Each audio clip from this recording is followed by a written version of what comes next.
Tu entends un clac sec à l'avant quand tu passes un dos d'âne, ou bien la direction te paraît floue, comme si la voiture hésitait une fraction de seconde avant de suivre le volant. Parfois, c'est au freinage que ça se manifeste. La C3 tire légèrement, puis revient. Et toi, tu te demandes si c'est grave, si ça va passer, ou si tu vas finir avec des pneus bouffés sur l'intérieur et un contrôle technique qui te tombe dessus. Le piège, c'est que ces symptômes peuvent les venir de plusieurs pièces différentes, et qu'on peut très bien remplacer quelque chose qui ressemble au coupable, sans régler le problème. Pire, on peut faire une réparation propre, avec des pièces neuves, et se retrouver avec une tenue de route encore plus bizarre qu'avant. C'est exactement pour ça que le remplacement des cils en bloc de triangle avant sur Citroën C3 mérite qu'on le prenne comme une petite enquête mécanique, pas comme une simple opération de démontage-remontage. Parce qu'un cil en bloc, ce n'est pas juste un bout de caoutchouc, c'est une articulation élastique, pensée pour travailler dans une plage précise. Et si tu l'installes, en le mettant déjà en contrainte au repos, il va se déchirer plus vite, couiner, et donner cette sensation de train avant tendu, imprécis. La plupart des gens font tout bien, sauf une étape, souvent ignorée, qui change tout. Avant de parler outils et procédures, il faut être sûr que tu es de bien, sur la bonne piste. Les silent blocs de triangle avant, sur une Citroën C3, donnent souvent des bruits sourds, plutôt toc que cling. Ça se produit quand la roue monte et descend, donc sur les irrégularités, les ralentisseurs, les entrées de parking. Tu peux aussi sentir un petit mouvement parasite dans le volant, comme un micro-retard, et parfois, tu vois une usure de pneus irrégulière, parce que la géométrie bouge légèrement quand le triangle se déplace. Mais attention, une biellette de barre stabilisatrice fatiguée peut faire un bruit très similaire, souvent plus métallique, plus cliquetis, et parfois plus présent d'un seul côté. Une rotule de triangle usée peut donner du jeu plus net, et là, on n'est plus dans le confort. C'est une question de sécurité. Une coupelle d'amortisseur peut claquer au braquage ou sur les compressions, avec une sensation plus haut perché dans la caisse. Et un roulement peut grogner en roulant, surtout en virage, ce qui n'a rien à voir avec un cil en bloc. Alors, comment trier sans tout démonter? Déjà, observe quand le bruit apparaît. Si ça claque surtout en freinant et en relâchant, pense triangle et cil en bloc, parce que le triangle encaisse des efforts longitudinaux. Si ça cliquette sur petite bosse mais répétée, à faible vitesse, pense biellette de barre stab. Si ça fait clong quand tu braques à l'arrêt ou en manœuvre, pense plutôt coupelle ou ressort qui se met en contrainte. Ensuite, inspection visuelle. Tu lèves la voiture en sécurité, roue pendante, et tu regardes les silent blocs du triangle. Un silent bloc en fin de vie, ce n'est pas forcément cassé en deux. Souvent, tu vois des fissures dans le caoutchouc, un décollement entre le caoutchouc et la partie métallique, ou un caoutchouc qui a l'air écrasé d'un côté, comme s'il avait coulé. Parfois, tu vois des traces brillantes, signe que ça a bougé là où ça ne devrait pas. Et si tu as quelqu'un pour t'aider, tu peux faire un test simple. Tu prends un levier, tu mets une légère contrainte sur le triangle, et tu observes si le silent bloc se déforme de façon excessive, ou si le triangle saute d'un coup. Le mouvement doit être élastique, progressif, pas un déplacement franc avec un bruit. Mais il y a une décision importante à prendre avant même de commander des pièces. Est-ce que tu remplaces seulement les silent blocs, ou est-ce que tu changes le triangle complet? Sur beaucoup de configurations, la rotule est intégrée au triangle. Si la rotule a du jeu, même léger, remplacer uniquement les silent blocs, c'est économiser aujourd'hui pour redémonter demain. Et redémonter un triangle, ce n'est pas juste revisser 3 boulons. C'est souvent une rotule qui peut être grippée, un écrou qui a vécu, une vis qui a pris la corrosion, et du temps. Autre point, si le triangle est très oxydé, ou si les portées sont abîmées, presser des cils en bloc neufs dedans peut être une fausse bonne idée. À l'inverse, si la rotule est impeccable, que le triangle est sain, et que tu as de quoi presser proprement, remplacer uniquement les cils en bloc peut être pertinent. Le vrai critère, c'est la fiabilité globale. Un triangle complet de bonne qualité te simplifie la vie. Tu repars avec rotule neuve, cils en bloc neuf, et tu réduis le risque d'un pressage mal fait.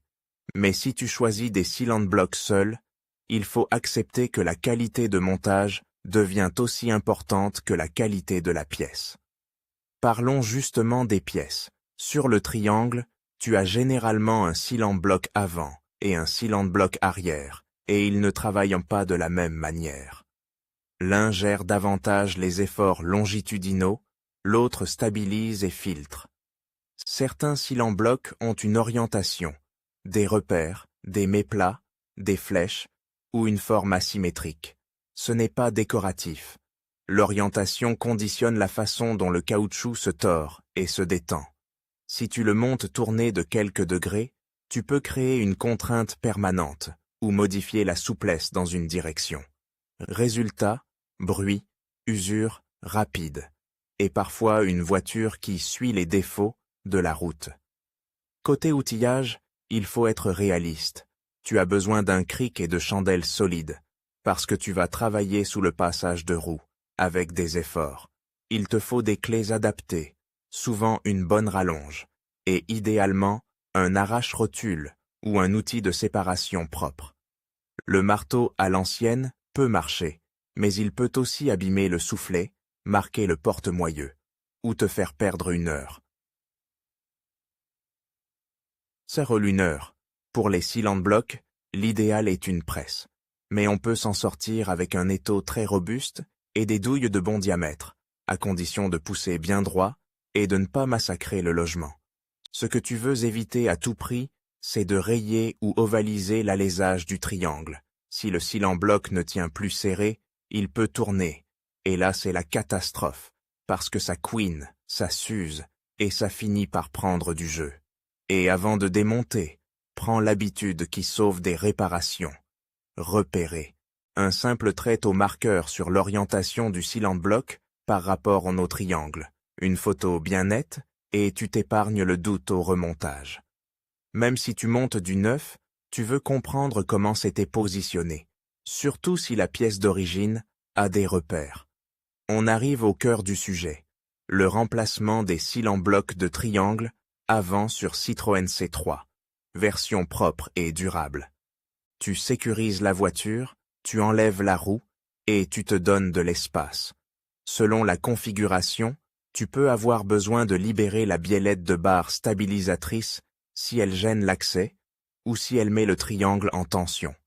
Ensuite, tu t'occupes de la rotule. Là, 2 erreurs classiques. Forcer sur le filetage en tapant sur l'écrou, ou tirer sur le triangle en mettant tout en contrainte. L'idée, c'est de séparer proprement la rotule du porte-moyeu. Un arrache-rotule fait le travail sans violence.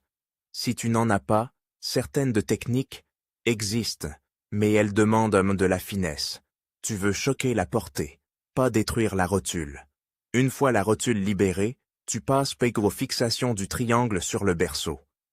Là encore, prudence. Certaines vis peuvent être serrées de fort, parfois freinées, parfois grippées. Tu soutiens le triangle, tu desserres et tu retires. Si ça résiste, évite de t'acharner en tordant tout. Un peu de dégrippant, du temps et une bonne prise. Le but, c'est de sortir le triangle sans abîmer les portées ni arracher un filetage.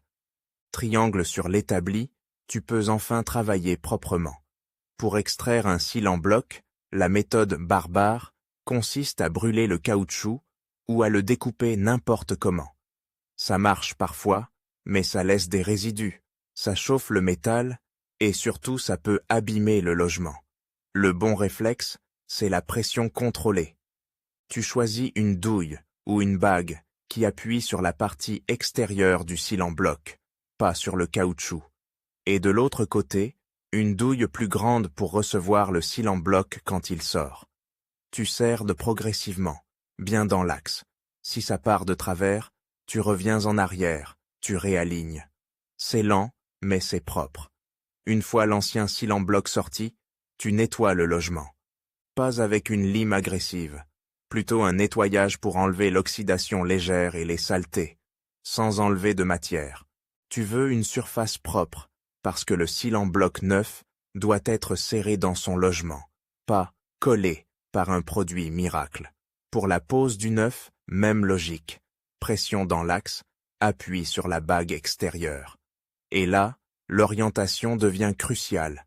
Si le cil en bloc a un repère, tu le respectes. Si tu as fait des marques, tu les utilises. Certains cils en bloc ont des évidements ou des zones plus souples. Ils doivent être positionnés comme prévu pour que le triangle travaille correctement. Si tu te trompes, tu peux avoir une voiture qui semble correcte en ligne droite, mais qui devient instable sur freinage ou sur route bosselée. Concernant la lubrification, il faut être prudent. Un peu de lubrifiant adapté peut aider à l'emmanchement, mais l'objectif n'est pas que ça glisse ensuite. Tu ne veux pas d'un cil en bloc qui se met à tourner dans son logement. Et certains produits peuvent attaquer le caoutchouc. Si tu n'es pas sûr, mieux vaut une pose à sec, propre, avec un outil bien aligné, plutôt qu'un cocktail qui facilite sur le moment et crée des problèmes plus tard. Une fois les cils en bloc en place, tu remontes le triangle sur la voiture. Tu présentes les fixations au berceau, tu engages les vis sans forcer, tu remets la rotule dans le porte-moyeu et tu remets l'écrou. À ce stade, tu peux serrer, mais pas tout à fond n'importe comment. Et c'est ici que se cache l'étape qui fait la différence entre une réparation qui tient et une réparation qui te fait recommencer. Un cil en bloc de triangle est conçu pour travailler en torsion autour d'une position neutre, qui correspond à la hauteur de caisse normale, voiture posée sur ses roues. Si tu serres les vis du triangle quand la roue pend, le triangle est dans une position basse et le caoutchouc est déjà tordu. Quand tu reposes la voiture au sol, tu ajoutes encore de la torsion. Résultat, le cil en bloc vit en contrainte permanente. Il chauffe, il se déchire, il craque. Et parfois il te donne l'impression que la suspension est devenue plus dure ou plus nerveuse. Tu as tout remplacé, et pourtant tu as gagné des bruits et perdu du confort. Donc la règle d'or, c'est le serrage définitif en position de charge. Concrètement, tu fais un pré-serrage pour que tout soit en place, puis tu mets la suspension à une hauteur proche de la position normale. Certains le font en reposant la voiture sur ses roues, puis en accédant aux hélices comme ils peuvent. D'autres utilisent un cric sous le moyeu ou sous le triangle pour remonter la suspension jusqu'à simuler la hauteur de caisse, voiture sur chandelle. L'idée est la même. Tu veux que le triangle soit dans sa position de travail quand tu fais le serrage final. Je ne vais pas te donner des couples de serrage chiffrés au hasard, parce qu'ils varient, selon les versions, les années, et parfois le type de vis. Le bon réflexe, c'est de te référer à la documentation technique correspondant à ta C3 ou à une source fiable, et de respecter aussi l'état de la visserie. Certaines vis sont prévues pour être remplacées, d'autres non. Ce qui compte, c'est la logique. Pré-serrage pour aligner, serrage final en charge, et contrôle que rien n'est en contrainte anormale. Après remontage, il reste deux choses que beaucoup négligent. La première, c'est un contrôle visuel et mécanique simple. Est-ce que les soufflets sont intacts? Est-ce que la rotule est bien en place? Est-ce que les câbles et durites ne sont pas tendus ou frottent? Est-ce que rien ne touche en braquant à fond? Tu fais tourner le volant de butée à butée, voiture au sol, et tu écoutes. Un cil en bloc neuf ne doit pas couiner. Si ça couine tout de suite, c'est souvent un montage en contrainte, une orientation incorrecte, ou un cil en bloc qui n'est pas correctement emmanché. La deuxième, c'est la géométrie. Même si tu as tout remonté comme avant, le simple fait de déposer et reposer un triangle peut modifier légèrement le parallélisme. et un parallélisme légèrement faux, ça ne se voit pas forcément au premier trajet. Par contre, ça se voit sur les pneus, et ça se sent sur autoroute. Volant pas parfaitement droit. Voiture qui tire. Sensation de flottement. Si tu veux que la réparation soit complète, une vérification de géométrie est une bonne idée, surtout si tu as changé des pièces des deux côtés, ou si tu avais déjà une usure irrégulière. Et si, après tout ça, le bruit est toujours là. Là encore, pas de panique, mais il faut être méthodique. Si le bruit est devenu plus sec et plus métallique, reviens vers la biellette de barre, stabilisatrice. Si tu as un clong au braquage, pense coupelle d'amortisseur. Si tu as un jeu perceptible, roue en l'air, pense rotule ou roulement. Et si tu as un craquement qui apparaît surtout après quelques jours, quand tout s'est mis en place, suspecte un serrage final, fait roue de pendante ou un cylinder-bloc mal orienté. Il y a aussi un cas très frustrant. Remplacer des cylinder-blocs de bonne qualité, mais les presser de travers, légèrement. Sur le moment, ça rentre. Et puis, avec les contraintes, ça travaille mal, ça se déforme. Et tu récupères une direction imprécise. C'est pour ça que l'alignement à la presse ou à l'étau est un moment clé. Tu veux que le cylinder-bloc soit parfaitement à sa place, à la bonne profondeur et dans le bon sens. Au fond, ce qui rend cette opération plus délicate qu'elle n'en a l'air, ce n'est pas la difficulté pure du démontage.